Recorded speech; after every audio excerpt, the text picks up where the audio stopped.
Break के बाद स्वागत है आपका सी न्यूज भारत में। खबर गिरिडीह से है, जहां गिरिडीह कोडरमा लोकसभा चुनाव और गंडे उपचुनाव को लेकर प्रधानमंत्री नरेंद्र मोदी के आगमन को लेकर गिरिडीह के सिरसिया में स्थित कार्यालय में एक बैठक आयोजित की गई। बैठक की अध्यक्षता भाजपा के झारखंड प्रदेश अध्यक्ष सह प्रथम मुख्यमंत्री बाबूलाल मरांडी ने की। इस महत्वपूर्ण बैठक में विशेषकर कोडरमा लोकसभा और गंडे विधानसभा क्षेत्र के सभी मंडल अध्यक्ष को विशेष रूप से बूथ स्तर पर अपनी मजबूत उपस्थिति के साथ विपक्षी पार्टियों के प्रत्याशियों को चुनाव में हराने के लिए रणनीति बनाई गई और साथ ही 12 मई को देश के प्रधानमंत्री नरेंद्र मोदी के आगमन की तैयारी व सभा स्थल को चिन्हित कर फाइनल रिपोर्ट बनाकर सुनिश्चित की गई।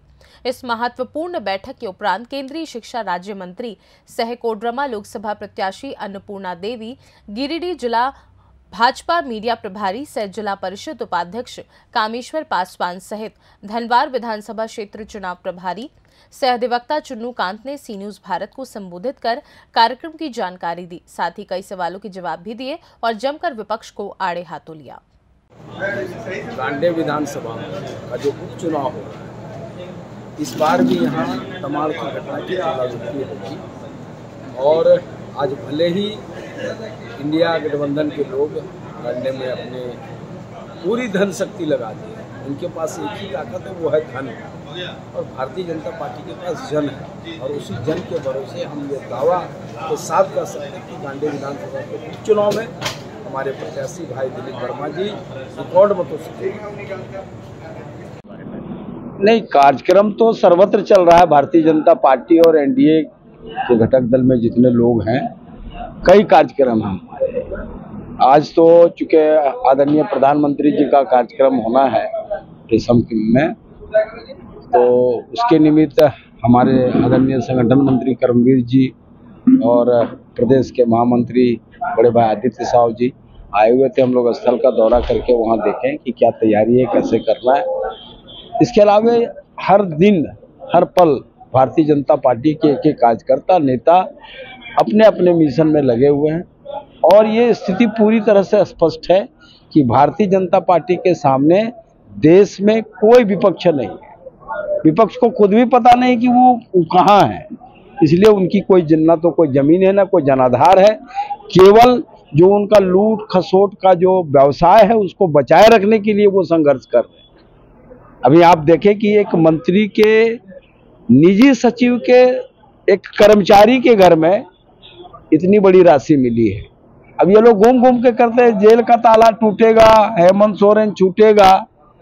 हमको तो लगता है कि और कई सारे लोग उस क्यू में खड़े हैं जिनको जेल जाना है।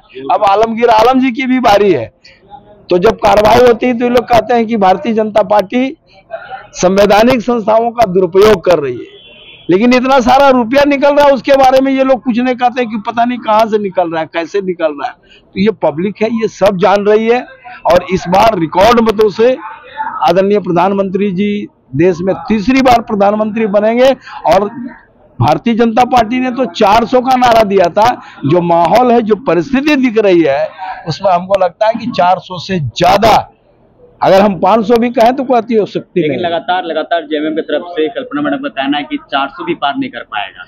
कल्पना मैडम को अगर कोई मुंगेरी लाल का हसीन सपना देखना है तो वो अभी सपना देख रही है। 4 तारीख को सब पता चल जाएगा कि क्या होगा और क्या नहीं होने वाला है। उनको भी पता है कि क्या होना है और क्या आने वाले दिन में क्या रिजल्ट आना है, उनको खूब पता है। तो उस पर क्या टिप्पणी करना है।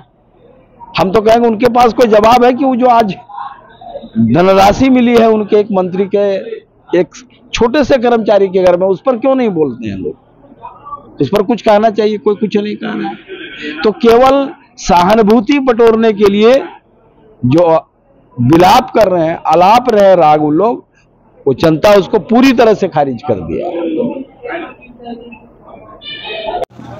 कल से आज गांडे विधानसभा में सभी कार्यकर्ताओं की बैठक आदरणीय प्रदेश अध्यक्ष जी के नेतृत्व में हो रहा था और किस तरह से हमें आगे का जो 10 दिन का टास्क आदरणीय प्रदेश अध्यक्ष जी की ओर से मिला है और साथ ही साथ आदरणीय प्रधानमंत्री जी का आगमन है, उसको लेकर भी इस बैठक में चर्चा होगी। साथ ही साथ लगातार क्षेत्र का दौरा भी चल रहा है। अभी 8 तारीख को यानी कल राजधनवार विधानसभा क्षेत्र का दौरा है विभिन्न पंचायतों में, गांव में वहाँ जाना है। फिर 9 तारीख को बगोदर विधानसभा का, और क्योंकि लगातार जनसंपर्क चल रहा है इसलिए क्षेत्र बड़ा है। आपको भी लगता होगा पता नहीं किस कहाँ पे है, तो अलग अलग विधानसभा का अलग अलग तिथि तय करके ये एक रूट चार्ट हमने बनाया है, और जिसके तहत लगातार जनसंपर्क चल रहा है। और 10 तारीख को फिर बरकट्ठा विधानसभा का है। तो यानी ये लगातार जनसंपर्क के माध्यम से लोगों का समर्थन भी मिल रहा है, लोगों का आशीर्वाद भी मिल रहा है, और लोगों के अंदर काफ़ी उत्साह भी है।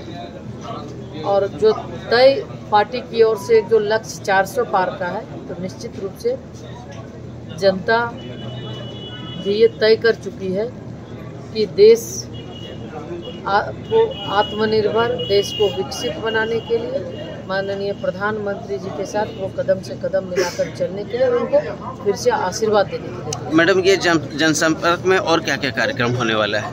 नहीं, एक तो मेरा जनसंपर्क अभियान होगा, लेकिन पार्टी की ओर से पथ सभा यानी नुक्कड़ सभा का भी कार्यक्रम है, जिसमें हमारे कल से ही 8 तारीख से लेकर 12 तारीख तक है, जिसमें हमारे जिले के अंदर के और प्रदेश के अन्य जिलों से भी हमारे यहाँ पे विभिन्न पार्टी के पदाधिकारी आ रहे हैं, और उनके माध्यम से भी जो नुक्कड़ सभा का कार्यक्रम किया जाएगा। मैडम, प्रधानमंत्री जी आने वाले हैं, तो उनकी क्या तैयारियां चल रही है?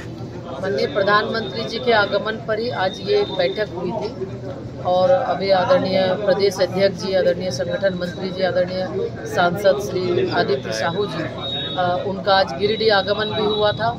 जो स्थल होगा सभा स्थल का उन्होंने निरीक्षण भी किया, और उसके बाद बैठकें भी हुई है, और उसके बाद अलग अलग तरह से उस कार्यक्रम की तैयारियां भी चल रही है कि ज़्यादा से ज़्यादा संख्या में लोग आए, आदरणीय प्रधानमंत्री जी को सुने, क्योंकि हर किसी की ये इच्छा होती है कि माननीय प्रधानमंत्री जी को सुने, तो इसलिए लोग पहुँचे, इसकी लोगों को जानकारी हमें देनी है। और निश्चित रूप से जो स्नेह प्यार लोगों के मन में, जन के मन में आदरणीय प्रधानमंत्री जी के प्रति है, तो अपार भारी संख्या में लोग वहाँ पे उपस्थित होकर आदरणीय प्रधानमंत्री जी को सुनेंगे। Thank you. गिरिडीह से सी न्यूज संवाददाता अमित कुमार की रिपोर्ट।